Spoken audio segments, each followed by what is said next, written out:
to Crossplay, our video game podcast here at the Whatnauts. Today is Tuesday, August 30th, 2022, and this is number 131 of the show. Coming up on today's show, Sony has raised the price of the PlayStation 5 for everyone except for us here in the United States, and that sucks. Sakurai now has a YouTube channel telling you all kinds of game dev tips, tricks, and the dirty little secrets you always wanted to know. The next Assassin's Creed game may have leaked, because of course it did. It always happens to Assassin's Creed.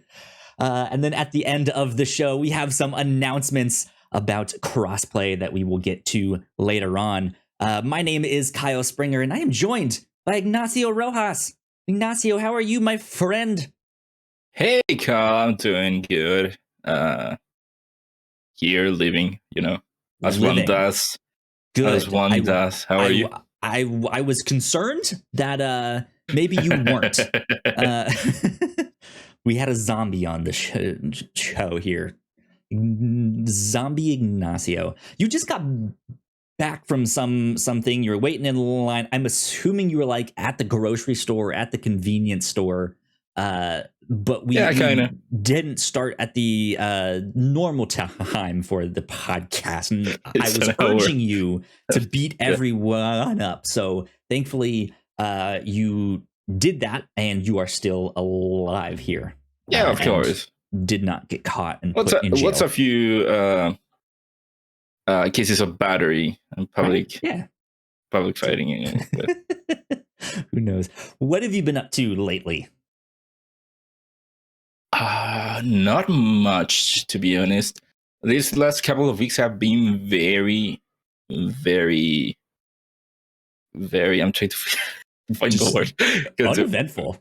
Uneventful. No, more like lazy. Okay. Because that's fair. As you may know, I'm currently doing a master's degree course, or whatever you would call it. Mm-hmm. And my teacher, which I'm doing the master's with, was out all this week and last week. This previous week and the week previous before that. So we haven't done anything with that. Nice, though. Yeah. So it's been mostly just doing nothing. There you go. Good stuff. Good stuff. I went to the dentist today. Not fun. About a week ago, I had a root canal. Had to get that done, and in the midst of it, the dentist sat me down, and he had the disappointed father look on his face, and that's never a good thing. But he was like, Kyle, this procedure is proving to be a lot more difficult than we expected. I was just like, oh God, I'm so sorry. It's my fault. I don't know. But apparently they found an extra canal in my tooth that was a lot smaller than they expected, or that they didn't see in their initial x-rays or something. So they had to send me to a place with special tools to go get that finished. So I had that done today. My mouth is still a little bit sore.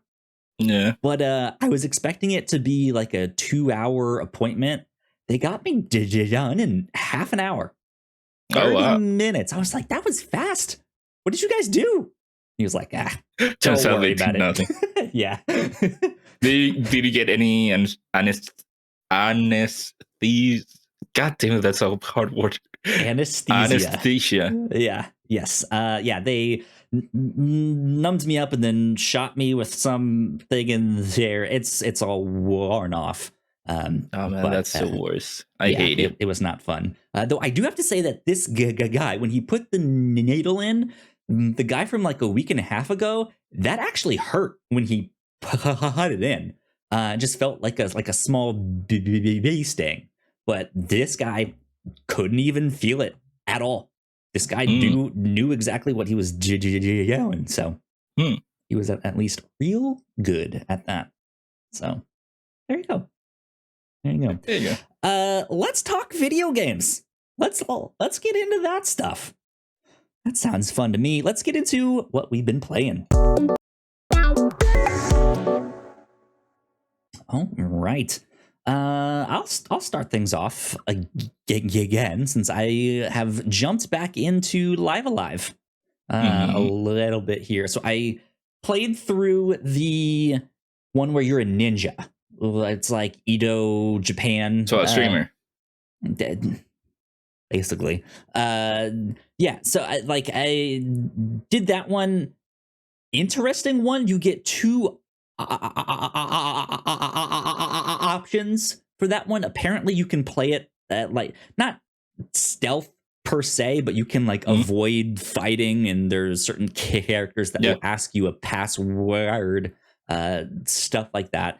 I did not go that route. I myrtleized a bunch of people because that's the way to get your character up, and I don't know how that would work if you didn't do that. What that end boss fight is like, if you have to rely on other things to beat the boss. That's an interesting thing to think about and explore. But that one was a lot of fun.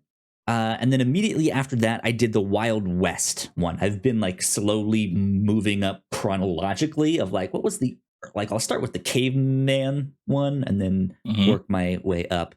So I did the Wild West one. That one was a lot of fun. Your character already starts out max level in that one, and ultimately what happens is you have a set amount of time to prepare because there's a gang coming to kill you. And so you have to like set traps and stuff like that. But you have to go search the town to find all of that stuff and convince the town's people to help you set up these traps and stuff like that. So hopefully you get all that stuff done within the time limit, which thankfully I did. And then there's like a cutscene that plays out with all of them like falling in the traps and exploding and stuff like that. And that end boss fight was not too bad because most of them got killed from all of my traps. So that one was good. But now I'm on the modern day one, and I've not gotten to explore that one much. But the modern day one is interesting because the character, it's basically set up like a fighting game where you're like, you get brought to a character select screen and you select your opponent. And the idea is as you beat all of these opponents, you learn their like special move. And that's kind of the way you level up. And then you get all of these fancy moves. And then by the end on the boss, you have all, all of these special attacks and stuff that you can use on him. But I tried to fight the first opponent, and I guess I didn't understand exactly how it worked. I still have to win to get the special move.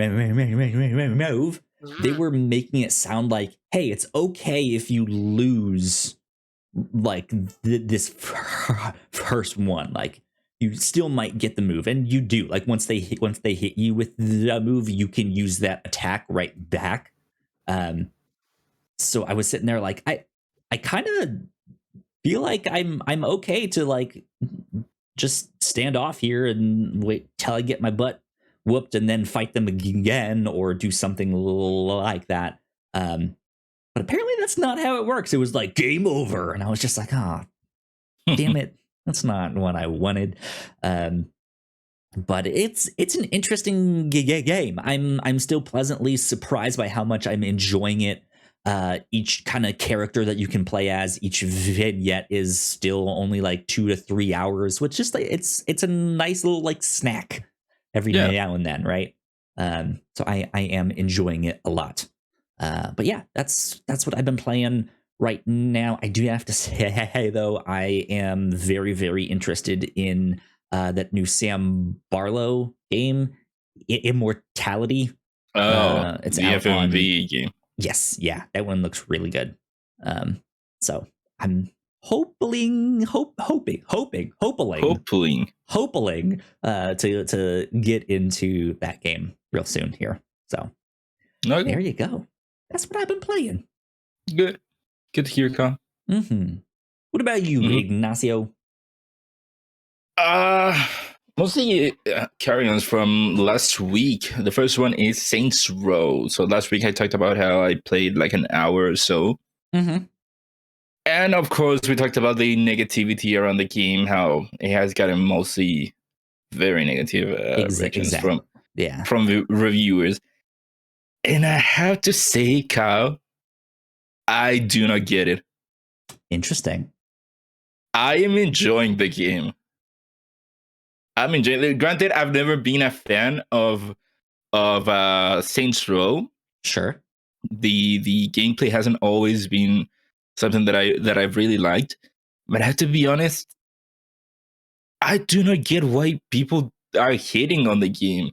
First of all, the gameplay is very much like every other Saints Row game. So at that point, if you like the other Saints Row games, you would like this one.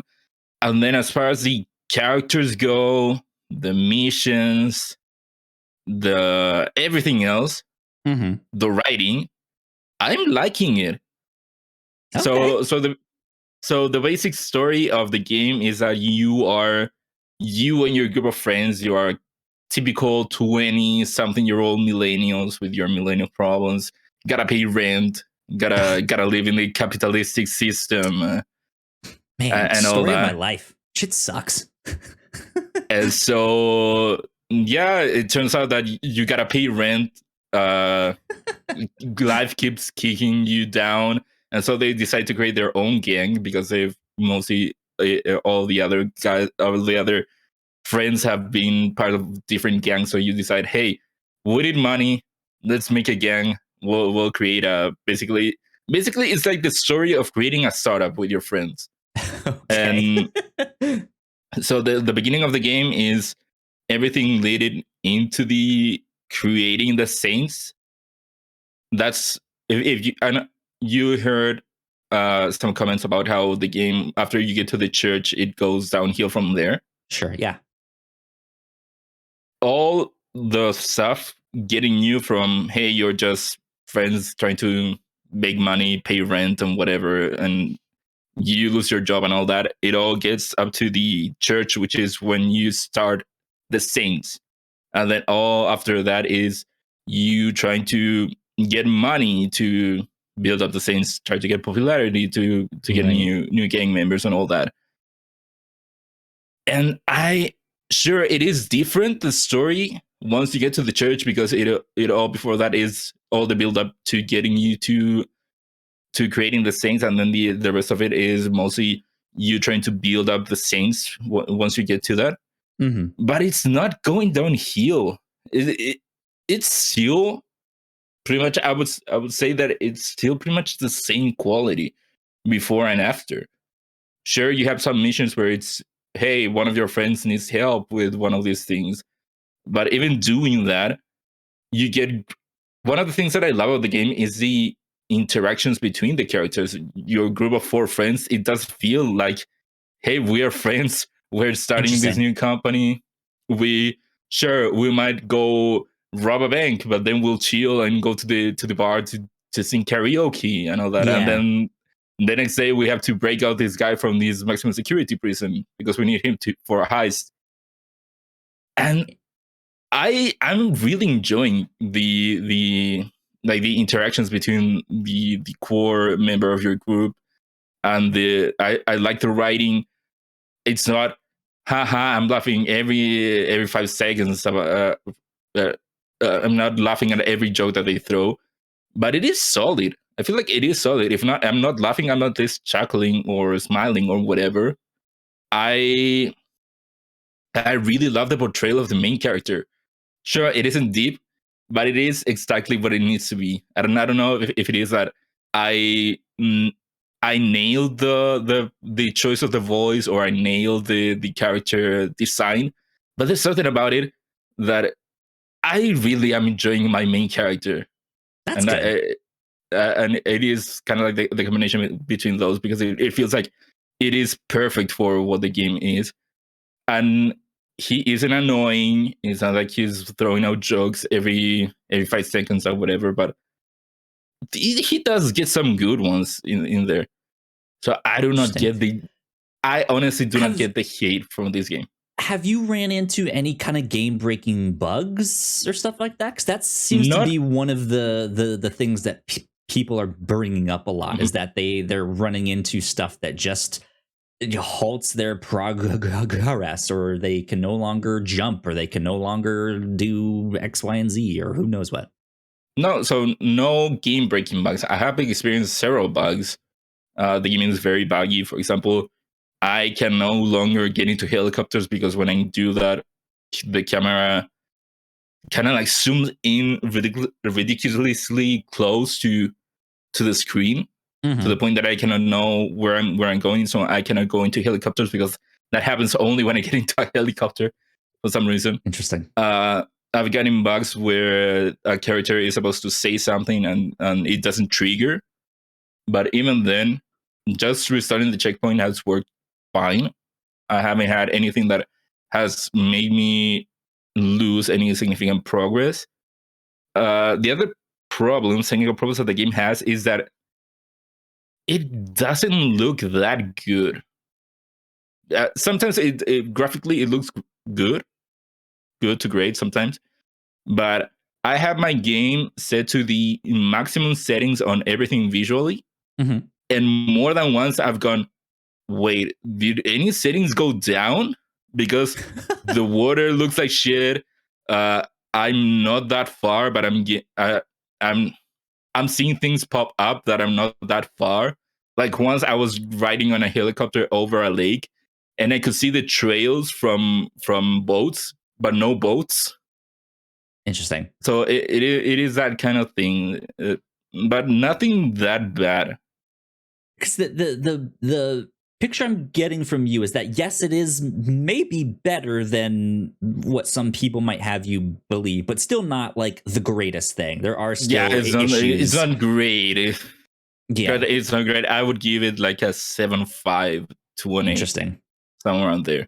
Okay. Because again, the game Fair is enough. fun. I'm finding it fun in a way that I didn't expect that I would enjoy it. And again, I'm loving the characters. I'm loving some of the writing. I found it funny enough to enjoy it.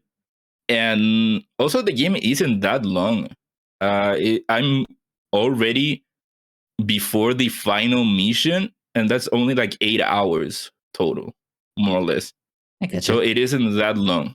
One of the problems that I would give the game, Well, one of my criticisms know would that be, you don't do any of the side missions, so no. Okay, so there aren't side missions. To be fair, there aren't side missions. There are. So the mission structure of the game is a bit weird. Where once you finish a mission, you go into your phone and you have a list of missions that you can do. Okay. And some of those will progress the story, and others will be just, I don't know, one of your friends that you can call in gets better weapons or stuff like that. Sure. And I've been doing a fair amount of non-story important missions. Wow, look at you. But it is because, moving on. So they are not, you have to kind of guess which ones are relevant for the story because they are presented just as a list of missions that you can do. It doesn't say Gotcha. that, hey, this is a main mission, this is our side missions. You just get different missions. And I found myself doing some of the quote unquote side missions because, again, I'm enjoying the game and the game isn't that long. Okay. So that's fair. Just to add a bit to it. And where I was going, where one of my criticisms, which could also not be necessarily a criticism, is again that the game isn't that long. And the story isn't that, I know it's redundant, but it isn't that long in the way that it is very much Act 1 or the beginning of the game. You are working for these military group. Then the next point is you are out of the group and you are now with your friends decide to create the Saints. And then a bit after that is you having your quote unquote big heist, and that will be it. Interesting. There's no turns. There's no, hey, we think we're gonna do it, but hey, something changed, and now I had to go to a different city to a whole new setting and all that. It is very, very much kind of like one act, Just one or two acts. very Kinda, straightforward. very straightforward. Real simple. Okay. Like you start, you create the things, and you do your big heist, and then you have a party, and that's it. I wonder if that is also one of people's complaints. Is just that like that can be a complaint, but also it can be a good thing if you do not want a game that's that long. I mean, sure, yeah, that's true. It works fine for the short period of time that you have. It works fine as I don't know, like a couple of episodes from a show, like a limited run show. Yeah, I'm wondering though if that, like, because Saints Row is a real beloved franchise, and I think that's where some of it is falling flat for people, is that on the trajectory that the series was on, it seemed like it was taking, for the most part, like an upward turn. Well, that's until 4, which that went. Yeah, and so when they were like, all right, we're gonna take some time, we're gonna rewrote it. Like I think people were expecting like a return to form for this to be like, this is the next one. Like this needs to be a must play. Yeah. And so the fact that it's just, well, it's real short, it's real simple, it's not complex. Like it's just it's not laugh out loud funny, but it's enjoyable. But it's not right. It's just like, well, okay, it's just that can be a complaint. Looking back to Saints Row 3, which is the one that I played and finished, Saints Row 3 is way more over the top, where the Saints are a criminal group. They kill people in the streets. They do not give a shit about killing people just to steal stuff. But they are celebrities also, and the people love them to the point that the next game is your main character becoming the president. Yes, and so it is. Mm-hmm. And so, at least from Saints Row 3, I don't think that Saints Row 2 was that over the top, but Saints Row 3 for sure was very over the top, very bombastic, very. It got more bombastic stylish as the series went on. And then this Saints Row isn't that. It is more grounded a little bit. It is you and your group of friends. You need to pay your rent, so you start up a criminal group, and it's that. Interesting. So it is a bit more grounded, but to the point where you see let me look up the Metacritic score. Go for it. Because I think it is like in a 5 something, and I do not see why it would be that low. I've just heard nothing but like game breaking bugs, and the like story content is just not well written, or it's very shallow. All sorts of stuff. Okay, like so Saints Row has a Metascore of a 66 and a user score of 2.7. Ooh, man. Yeah. So the True Infinite gave it an 80. And then GameSpot gave it a 60. I know Game Informer was also been like 8.5. We like it. And I know Kind of Funny gave it a 2 out of 5. Yeah. That's the other thing. The Kind of Funny thing where Snow by Mike reviewed Saints Row for Kind of Funny. And I do not get why he of all people would hate this game. I think I would have thought that he would have enjoyed the Saints Row. But hey, I'm enjoying it. I do not get where. That's the important thing. I'm enjoying the game. Yeah. I do not get why people are so negative towards it. Yeah, screw them. They can't join your gang. Yeah. And lastly, the only other problem really is the final mission. Or not the mission itself, but unlocking the final mission, where for all of the game, it has been very straightforward. You complete missions, you unlock more missions. That's how you progress through the story. And then the final mission now, I need to create or establish if I'm not mistaken, the name are enterprises, Mhm. which are side businesses that you can unlock. So, for example, Side you get hustles. you can.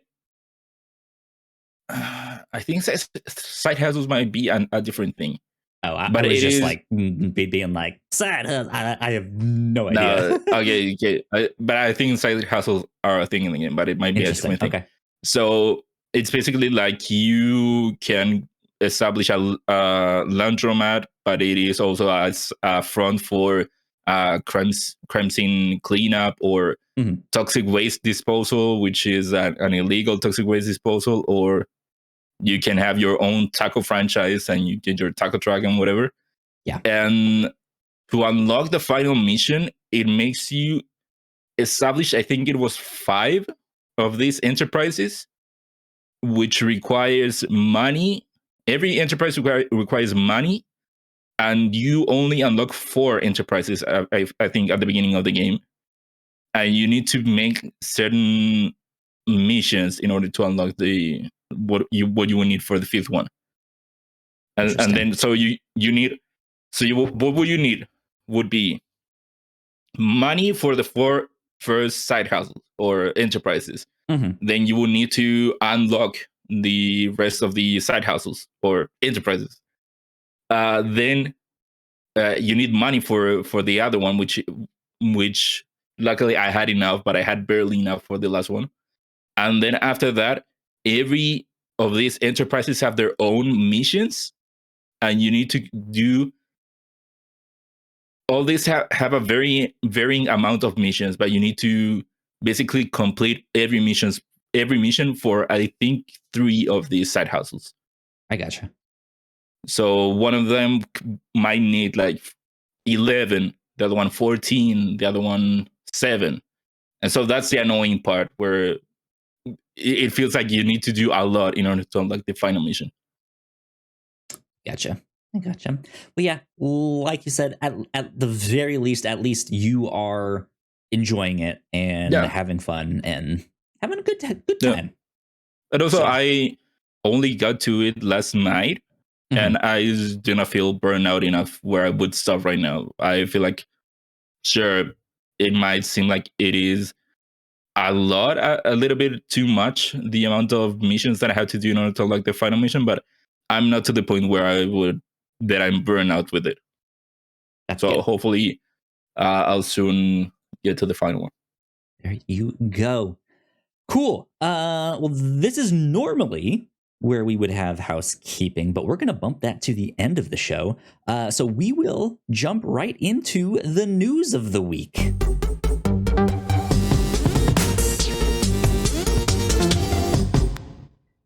Get your wallets out. Go get yourself a second job. The PlayStation 5 is increasing in price. Go start a gang called the Saints. Get money, right? Pay it all to PlayStation, who now owns your rent because yeah. Anyways, PlayStation 5, the price is increasing. They say in select markets, but it's such a weird way to say everywhere but the US is basically. We'll get into it, but I am confused by the wording of select markets. Yeah. So this is coming from the PlayStation blog. Jim Ryan is writing this one and says, the global economic environment is a challenge that many of you around the world are no doubt experiencing. We're seeing high global inflation rates as well as adverse currency trends impacting consumers and creating pressure on many industries. Based on these challenging economic conditions, SIE has made the difficult decision to increase the recommended retail price of PlayStation 5 in select markets across Europe, Middle East, and Africa, Asia Pacific, Latin America, as well as Canada. There will be no price increase in the United States. And then they list out a bunch of the prices here in Europe. for example, it's going up to 549 pounds. Euro. Euros. No, euro. I'm not sure Pound is which for is the which. UK. So UK is then at 479 pounds, or again, I'm one of them dumb kids. But that is for the PS5 with the Blu-ray disc drive. If you are in Europe with the digital one, that is going to 449 pounds. God damn it, Euro. 449 euros. And if you're in the UK, that is 389 pounds. It's also going up in Japan, China, Australia, Mexico, Canada, all increasing by. It's roughly somewhere around the $50 range. That's what I was hearing too. If you're looking at the Europe and UK, it usually is, you would see like, I don't know, $3.99 US, 3.99 euros. So right, it is kind of like they take it as a 1-to-1, which is not technically true, but in this case, you would kind of consider it like a $50 price increase. Yeah. I'm showing them on screen right now so everyone can see all of that stuff. Ignacio, do you know if the price is increasing for you out in Chile? So that's the one thing that has been confused, because it says that they are increasing the price in select markets, like Europe, Middle East, Africa, Asia Pacific, and Latin America, as well as Canada.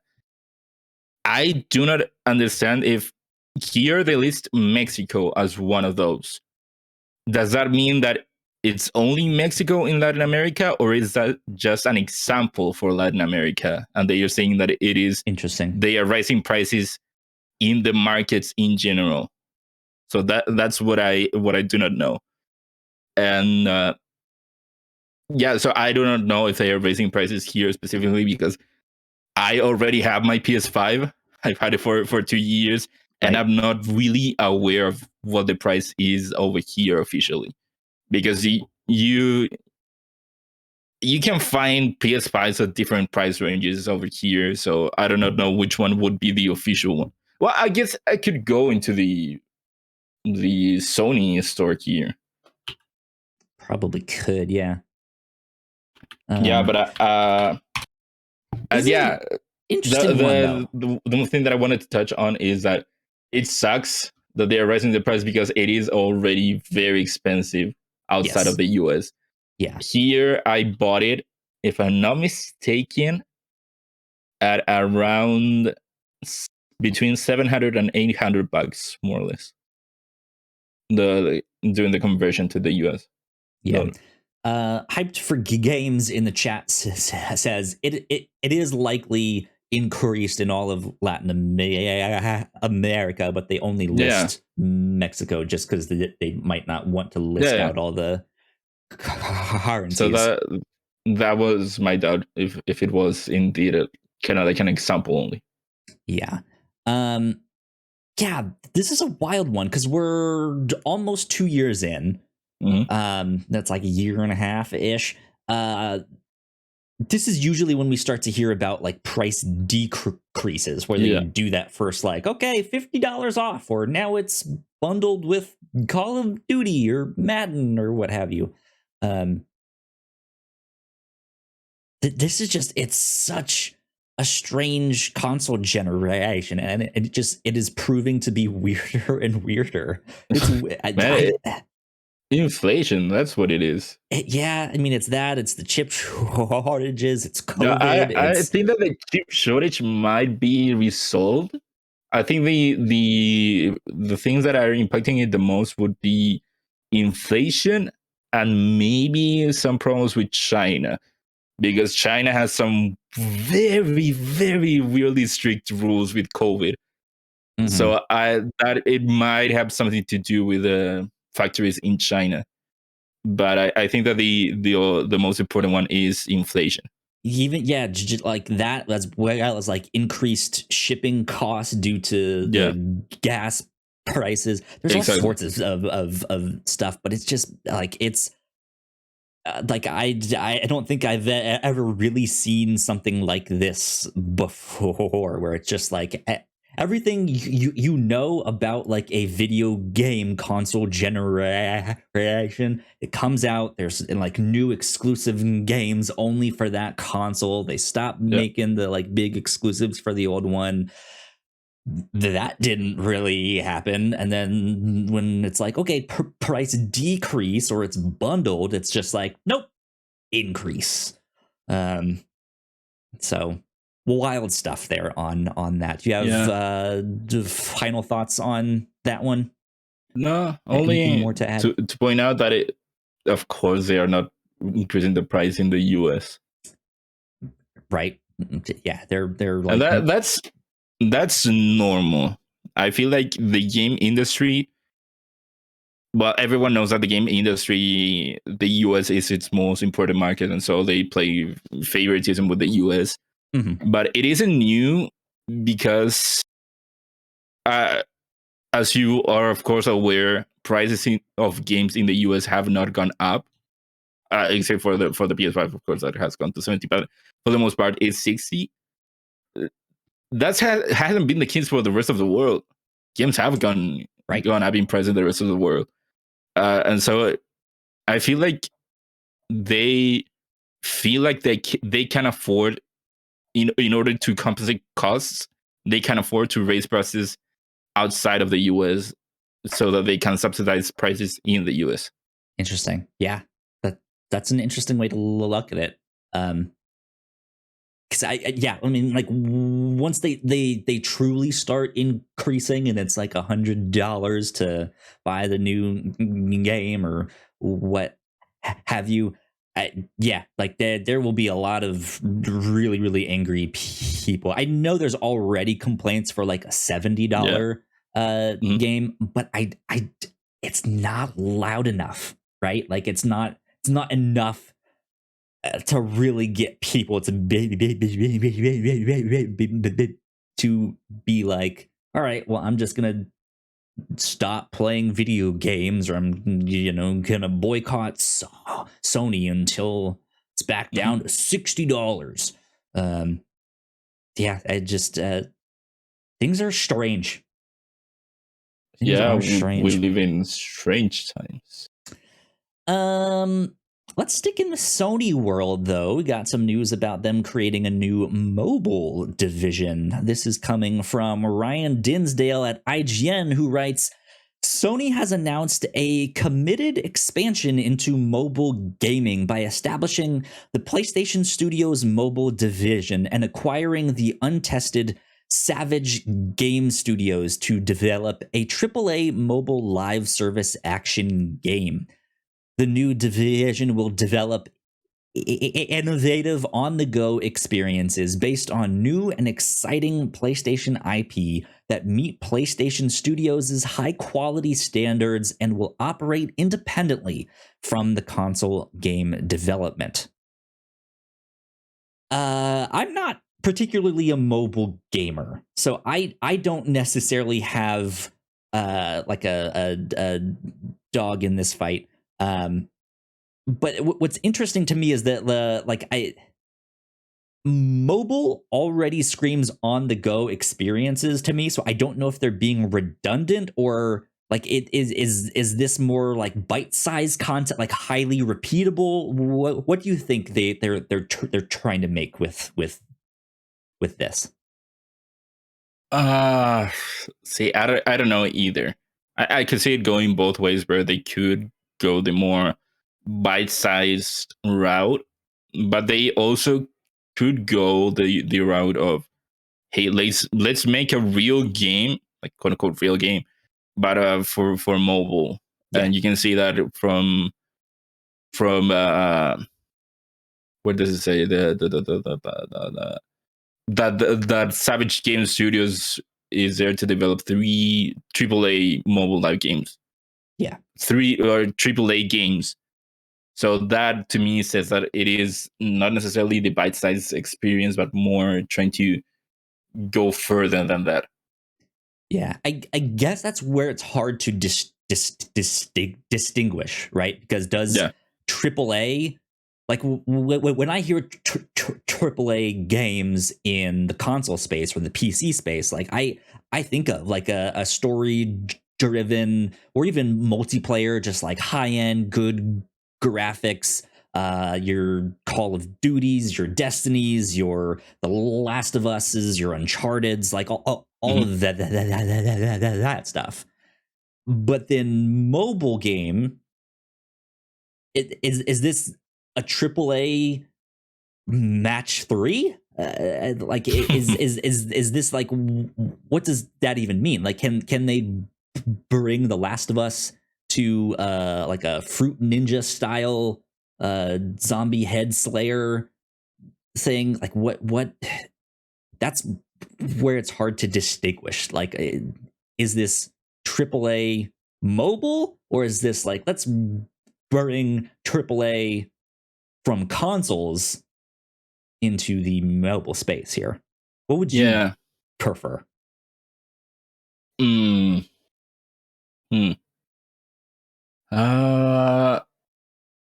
I think that how would it be? Kind of like more of a trying to bring. I want to say try to bring the console experience to the mobile, but I'm thinking in what way would I want that to be? I don't know. I cannot picture how it would necessarily go, because for sure you can picture a first-person shooter game in mobile, and you can see the layout. It can work, but does Sony want to do something as complex as that, or do they want to go the more simplistic route, kind of like trying to translate or change a little bit the gameplay from one game franchise to the mobile? Yeah, like for example, the only real example I think that we have is Mario Run. If you remember that game, right? Yep. It was very much a Mario game, but the way that you interacted with the game was different, where you could go with one hand, you slide your finger, Mario was always running, and you can make it jump, you can make it change directions and all that. So would it be kind of like that translation of taking like the core idea of the gameplay, but changing it a little bit to make more sense on a mobile game? Or would it be, again, going back to the Call of Duty mobile, which is very much Call of Duty, but the controls are touch controls, where you would still have your joystick to move your character. You can slide on the screen to change where you're looking at. Well, think about this. They also did just announce that PlayStation looking backbone thing. So and the hot button topic over the past handful of years has been streaming tech, right?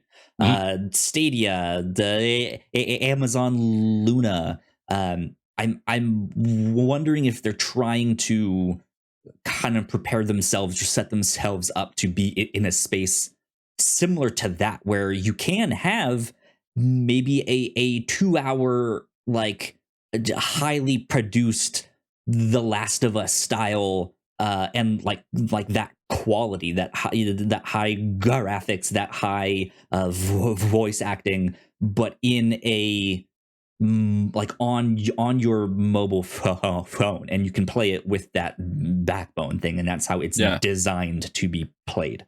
So that's what I'm wondering. Do they want to have a game that's basically a console game meant to be played with a controller, but if you can play with your backbone, but if you're not, you have a virtual joystick on the screen? Or do they want to go the route of, do we change the way that you interact with the game? Or maybe they go to the route of, if you remember, very early Apple Store or iTunes Store, iStore, where you would have a lot of games that were, for example, Mirror's Edge, which Mirror's Edge is a first-person running fast game on consoles, but then they brought it to iOS, to the iPods, and that was a side scroller game. So they go that route. Yeah, I can see them experimenting with those smaller stories. The way that they tried to do the God, what was it? Uncharted: The Lost Legacy, right? Where it is the DLC that was expanded into I kind of like those shorter experiences. Give me a good movie length or extended movie length thing that I can go run around in, some side story, and who knows what, or even like they said, like a new IP. I think I'd kind of like to see that. I think there's enough. We've gotten enough Candy Crushes, match 3s, do this, do that. We haven't gotten a lot of endless runner, right? Especially from Sony. That Sony has put quite a bit. I would like to see them shake that space up somehow. Some infinitely replayable, here is a 3-hour experience, but you can replay it as much as you want. And it's going to be slightly different every time ish somehow. That would be fantastic. That's what I hope they do with this. But best of luck to Savage Game Studios, now being acquired by Sony here in that. Let's move on, though, to Sakurai, creator of Super Smash Bros. Now has a YouTube page. This is coming from Kenneth Shepard over at Fanbyte, who writes, Masahiro Sakurai, who you'll likely best know from his work as the lead developer behind the Super Smash Bros. Series, has begun a YouTube channel called Masahiro Sakurai on Creating Games. According to an introductory video posted to the channel, Sakurai plans to use the channel to talk about the nitty-gritty of game development. The hope is that this will be useful both to people who want to learn more about the development process for their own practice, or just fans of games in general who want a peek behind the curtain at the minutia of how their favorite games are made.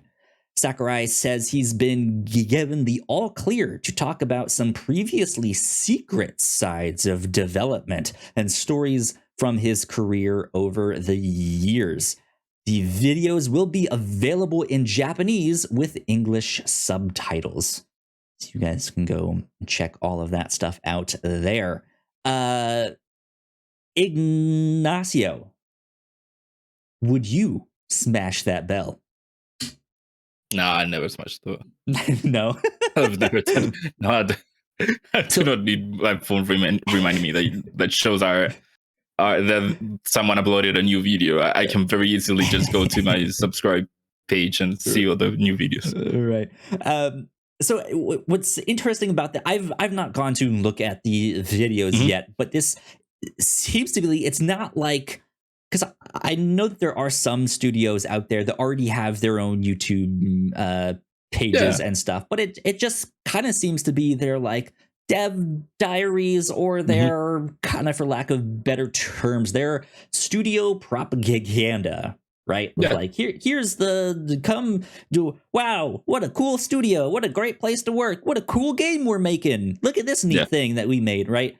Whereas this, he seems to be breaking down techniques and why just certain ways of doing things are effective or stuff. It's less propaganda and more here's why you should use the 5-iron on this hole, right?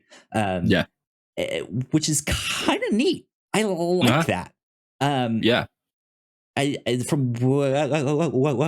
From what I understand, there's a video on there of pausing for dramatic effect, right? When you hit the final boss or something like that, why it is important or impactful to just have an ever so slight pause right there. And it might not even be something that really registers for most people. But if you put it in, here's the effect here. And he's like, here's some games that did you do it? Here's some games that don't. Hopefully you guys can see the difference. Stuff like that. Is this something that you are interested in as a gamer? No, no, no, not at all. I don't Wouldn't think. Subscribe. No, I don't think I would go in and subscribe to the channel. I wouldn't hit that notification bell. That's fair. Yeah. So when I first heard about it, I was a bit surprised because you do not see this often from video game creators. But then the more I think about it, it does make sense for Sakurai to do it. He, for many years, has been doing kind of like the same, well, not the same, but kind of like having his own quote unquote internet series with these Smash games where he would have, I don't know if it was always called the Dojo, but at least one of the Smash Bros. had the Smash Bros. Dojo, where Sakurai would go in and, I don't know if daily or weekly or whatever, reveal new images or new things about the games. And that's something that Sakurai has been doing for a while. And now that Smash Bros. Is done, and I think I read at some point recently that whatever the equivalent was for Ultimate also ended recently, or I maybe misremember what I read or whatever. So Sakurai for the longest time had an outlet to express his vision and show people stuff on the internet. And I think that now it makes sense for him, now that he is done with Smash, as he says he is. It does make sense for him to create a YouTube channel to go even deeper into things, because before he was more limited to Smash Brothers and showing stuff about Smash. But now he can go in and just show things that are more general, right? As you already mentioned. What's interesting to me is that it's his channel. It's not his studios. It's not Nintendo's. It's his channel. So, like, I know he's kind of flirted with like, this is my last video game, or this is my last Smash. I'm wondering if he's setting himself up for retirement or for something like that. So he has some creative outlet still, because I'm sure he's still passionate about all of this stuff, or at least to set himself up more as like a consulting role rather than like, I am the developer that is actually, making these things here. But I think he has a lot of knowledge to pass on that clearly not very many Smash clones have been able to do what he does. Maybe now we can get a good Smash clone. Right? Yeah. I know Multiverses has been doing fantastically, but that's a rare thing to see a clone of that game do well. So that's exciting news. Good luck to him there on the YouTube page. That'll be a lot of fun. Ignacio just went to go subscribe to his channel and left the podcast. And now he's sitting back down because he already smashed that bell. Okay, he's back. There you go. That is the big news that we got for you for this week. So that being said, let's go into new and notable. Right. Ignacio, do you want to do this one? I'll take it. I'll do it. Gracias. So for September 2nd, we have 3 games. So the first one would be Lego Brawls for PlayStation 5, Xbox Series, PS4, Xbox One, Switch, and PC. Made in Abyss, Binary Star Falling into Darkness for PS4, Switch, and PC. And the big one, The Last of Us Part 1 for the PlayStation 5.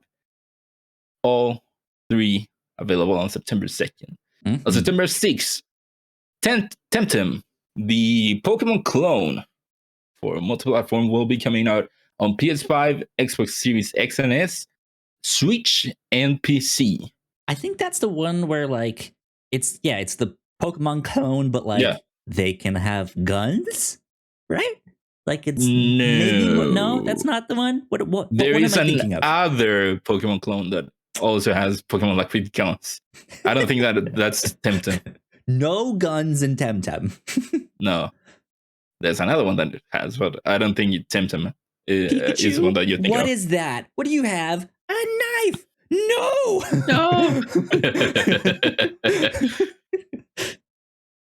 And on September 9th, we have NBA 2K23 for PS5, Xbox Series X and S, PlayStation 4, Xbox One, Switch, and PC. And also, that same September 9th, we have Splatoon 3 coming to the Nintendo Switch. And for deals, we got the reveal of the games with gold for September. For September, between the 1st and the 30th, we have Gods Will Fall. For between the 16th and October 15th, we have Double Kick Heroes. From September 1st to the 15th, we have Thrillville. And from September 16th to the 30th, we have Portal 2. Whoa, wait. Hold the phone, Ignacio. I've heard of that game. I think this is the first time Games with Gold has ever had a video game that I've heard of before. Wow. Big news here on Crossplay. Yeah. Wow. Yeah, they usually don't have big games on Games with Gold. Right? I saw that and I was like, holy shit, I've heard of that one. It's one of my favorites.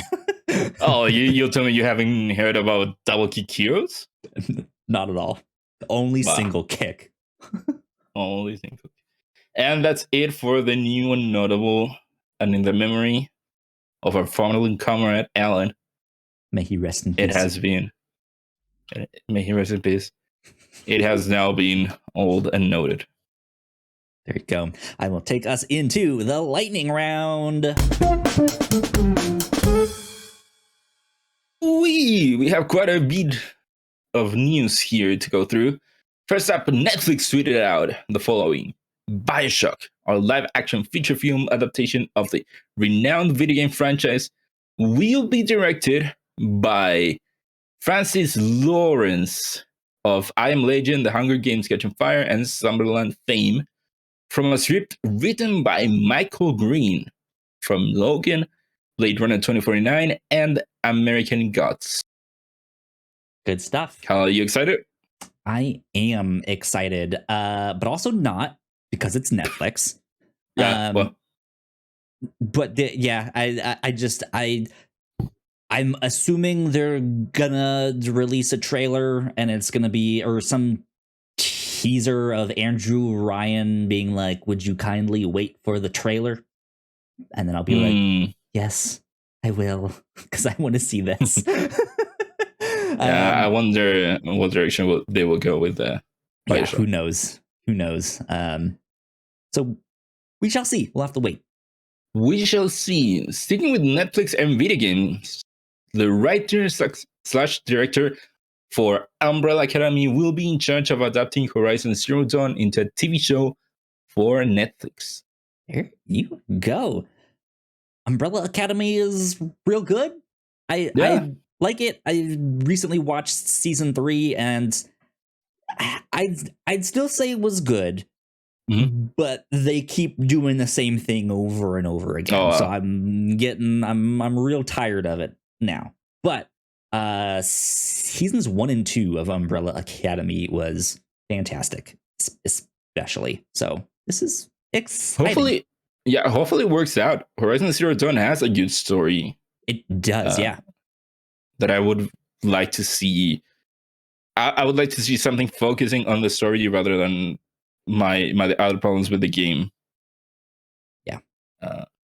But we shall see how that ends up being. Mm-hmm. Again, Netflix doesn't have a good track record with game adaptations Speaking into of TV shows. Speaking of, the recent Resident Evil show has been cancelled from Netflix after just one season. Yeah, that got I heard mixed things about it. Some people I haven't heard anything about it. Some people really liked it, but I think the complaints was that like it's not really Resident Evil. Like, it is, but it isn't. Like, it's not what they were expecting. They do things differently. I don't know, but it seems like the cast had a blast filming it. But yeah, that got canceled after one season, as Netflix usually does with their shows. So there you go. And the last news story that we have about video game adaptations into TV shows: Michael Jonathan Smith, the showrunner for Sony's Twisted Metal adaptation, says that the show has wrapped filming. Yeah, I this is a weird one to me because I still feel like it's not real yet, but I know Anthony Mackie is starring in it. I forget who else they said, but yeah, they're done filming. Congratulations. Good for them. I thought this was still a long ways off. So yeah, we shall see. Embracer Group's acquisition of Crystal Dynamics, Eidos Montreal, and Square Enix Asterisk has been completed. Yes. It isn't all of Square Enix. Oh, did I miss the like Square Enix Montreal or something like that? I don't know. Yeah, the Embracer is not buying Square Enix. I must have forgotten something as I wrote this down here. But yeah, it was all of their like Western studios. Yeah. Stuff I don't know if you noticed, but on the weekend, Square Enix seemed to be cleaning or getting rid of stock for the games from Eidos, from Crystal Dynamics. They had something about that. Very good deals there. Yeah. Speaking of acquisitions, tinyBuild has been acquired, or tinyBuild has acquired. Yes. Has acquired the IPs of both studios, including Surgeon Simulator, I Am Fish, and I Am Bread, for $3 million. And Russian studio Confa Games, makers of Despotism 3K and the upcoming Despots game, for $5.4 million USD. Much smaller acquisition, but I don't remember if we've ever really gotten a code from them, but we've been on their list to potentially get some stuff. But they are a much smaller publisher. Some indie games. Yeah. I've only played. Well, I played Surgeon Simulator and I Am Bread, and those are fun games. Cool. tinyBuild, I do not remember what I've played from them. Anyways, rumors swirled when USA Today reported that Amazon was about to buy EA, Electronic Arts, but was then refuted by CNBC. That was kind of a weird one there. It happened all real fast too, where like they were like, "Oh my god, you guys, it's happening! EA is about to get bought," and everyone started freaking out, and CNBC was like, actually, our sources say no. Weird stuff. Weird one happening there. Weird one. Xbox's Game Pass Friends and Family plan has seemingly leaked. Ignacio, do you have friends and family that you want to invite onto your Game Pass? I can neither confirm nor deny if I have indeed friends and or family. This is one that we know that has been tested in 2 markets, which I do not remember which were, but it seems like Xbox seems to be preparing to release it more massively into the world. Yep, indeed. I think more so this is like the name of this plan officially leaked, which I guess leaks aren't ever really official. But yeah, not Netflix, Xbox's Game Pass Friends and Family plan. So be on the lookout for that down the road. And our final news story. We already teased it, but more leaks and all about Ubisoft's next Assassin's Creed game. Because, of course, Assassin's Creed Mirage is rumored to be out in spring 2023 and will take place in Baghdad in late 800s. Also rumored to be a back to basics approach. That might actually be 1800s. No, it must be 800s. I guess so, yeah. A game in the 1800s in Baghdad, I don't know if there was anything going in Baghdad in the 1800s. Anyways, yeah. God, these guys just have a curse on them. Yep. Anything and everything Assassin's Creed somehow leaks before they announce it. Because I know Ubisoft does have an event in September in a couple weeks here about all of their upcoming slate of games. It's their like end of summer, start of fall. Like, here we go. Here's everything we're working on. And I am a big Assassin's Creed fan. I'm a sucker for those games. I like the older ones. I don't like the more RPG way that they've been going with a lot of this stuff, but to be more specific, I didn't like Assassin's Creed Odyssey. I thought it was a good game, a terrible Assassin's Creed game. I thought Origins was all right. I was like, okay, not the direction I would like them to take it, but the story was real good. And then I definitely enjoyed the most recent one, Assassin's Creed. God, I forget the name of that one. Valhalla, yeah.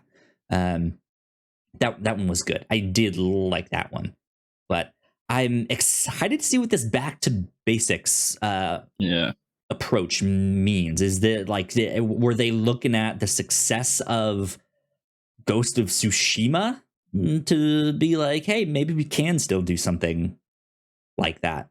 Yeah. So kind of like you, I used to be a huge fan of the Assassin's Creed games back in the day, to the point that Assassin's Creed was my favorite gaming franchise at one point. Yeah. And that was back when you had the Ezio trilogy and Assassin's Creed 1. Good times, man. 3 was and then 4 was really good.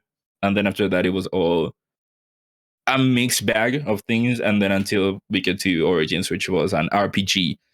And I tried to give Origins a chance. I did that twice. Twice I tried to play through the game. And I just... those games are so big and so RPG that that's not what I want, and I end up falling off from those games. I also tried to play, or I played a what's it called? After Origins comes Odyssey. Yep, I played Odyssey. It has some good ideas, but again, those games are way too big. They are way too RPG-y. I do not like that you need a certain level to go into fight with certain enemies and all that stuff. So I do hope that we get a game that can bring us back to the basics of Assassin's Creed. Baghdad on the 1800s seems like it could be that. It reminds me of 800s. Yeah. Sorry. Yeah, the 800s. It is a weird year to say out. Sounds like it is a setting to go back to basics. It reminds me of Assassin's Creed 1 being in the Crusades in Damascus and all that. I forgot what the area is called, but that area in the Crusades, it reminds me of that. Indeed. I'm excited to see what that is. We don't know yet. We also know that there is the Assassin's Creed after that is their like live service platform one. So I don't know how this will fit into that. What their plan is with that. But we shall see. Hopefully, real soon. We shall see. I'm excited about that one. Indeed. But that's it for the lightning round. That's it. That's all of the news that we got for you this week. Well, not all of the news. Not all of the news. We do have some announcements here for the show. So let's get right to it. Cool. So this, unfortunately, is my final episode here on the show. And I'm stepping down. And that also means the show is kind of coming to an end. This is the last regular episode of the show, but we're not completely finished yet because we are working on like a last hurrah, big ol' send off. That might be one big thing. It might be one or two smaller things. We're not sure exactly yet. We're in the planning stages right now.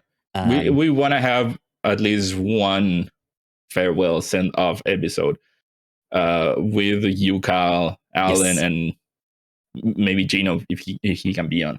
Yeah. So this isn't technically the last episode. We want to do that. We've also been trying to get some guests on the show. We'll see if that ends up happening. There have been talks. Also, if they happen, who knows when it would happen.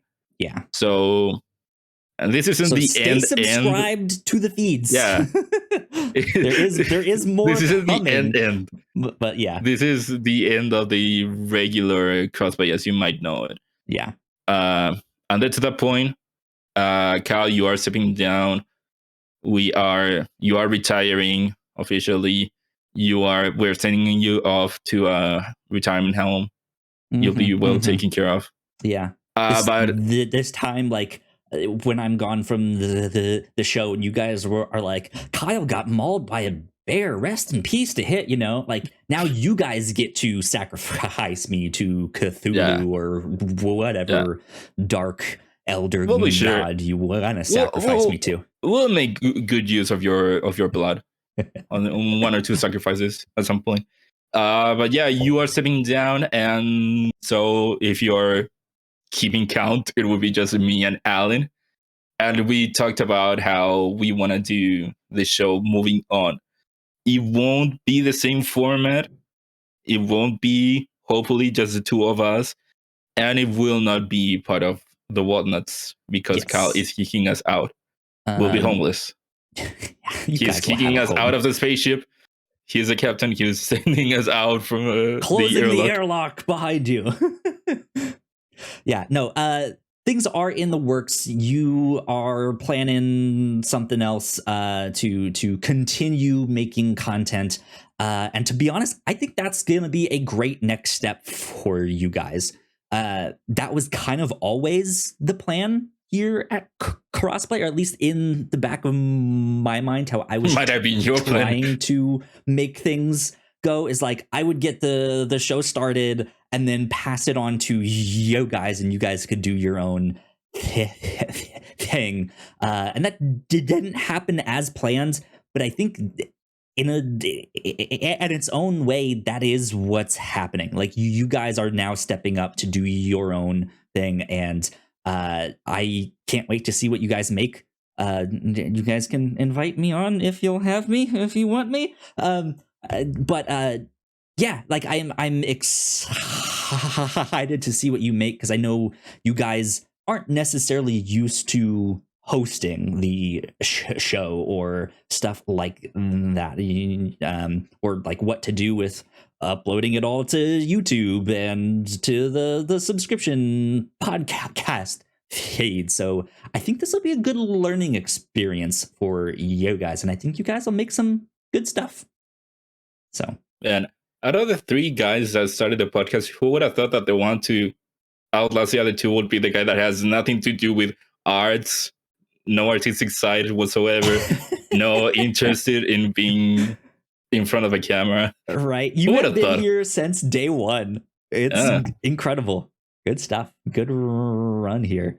Yeah, dude, I'm proud of you for making this. This is fantastic. It's all because of what you've created.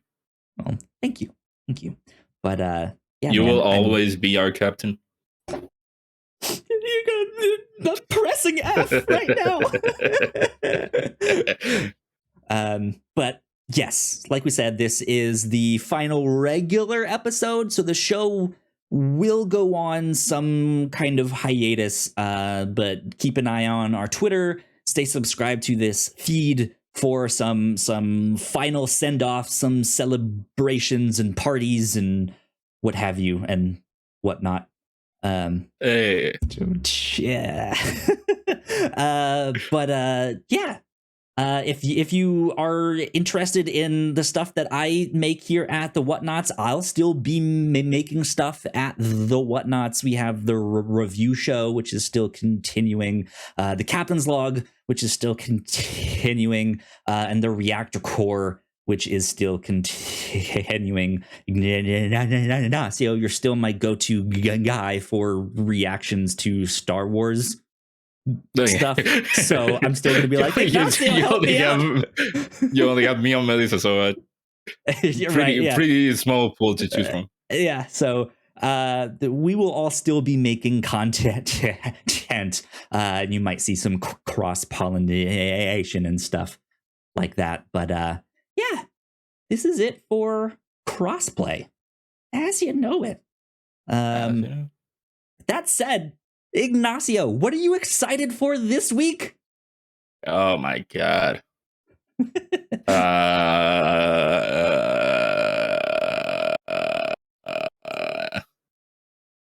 In good Crossplay fashion, I have nothing to say. I cannot think about a single thing to say. The last show, and he still has nothing. That's a-okay. I am excited to get into some more video games. I know I mentioned Immortality when I was talking about what we've been playing. That came out today, I believe. I'm stoked to get into that because I've not played Sam Barlow's games before, the like found footage FMV style stuff, but it's always intrigued me, and the premise of this one sounds fantastic. So I am definitely going to be diving into that. I finished watching the most recent, or I finished watching season 8 of The Flash. So I've moved on to season 3 of Batwoman to continue my all of the shows I've been watching that have new seasons out that I need to catch up on. So I'm excited to keep watching that show because that one also got canceled, and I want to see like where this one ended off. Man, like all of the original slate of like the CW shows are done. I think except for the Flash. The Flash is the only holdout. I think they are going for one more season. Yes, season 9 is its final season. Arrow's gone. Legends is gone. That was Batwoman after that? Original slate. Yeah, Batwoman was after that, which was not the original slate. Supergirl was after that. Supergirl is gone. Mm-hmm. Then the only other one is Superman and Lois. That one is good though, but I still need to. Black Lightning is also gone. Oh yeah, I'll be honest. I watched season 1 of Black Lightning and I thought it was not good at all. Yeah, also. I watched the first episode and I was not into it. It did not get any better, I don't think. But that character is still around in the universe. Yeah, like, technically, she did appear in Flash. Flash. I'm excited to continue with all of that stuff, which I'm sure you guys will hear me talk about on some of the Whatnauts shows and stuff like that. But yeah. Ignacio, where can the people find you on the internet? They can find me on Twitter at Ignacio Rojas B. That's IGNACIOROJASB. There you go. You guys can find me at Yo Kyle Springer on Twitter. And if you guys would like to stay up to date with all of the stuff that we do here at the Whatnauts, you can go find us at the Whatnauts on Twitter. I will also keep you all up to date on what Ignacio and Alan is planning, all of that good stuff. Yeah, so go like, share, subscribe, do all of that stuff. And this has been episode 131 of Crossplay, our final one. We will see you all soon. Bye.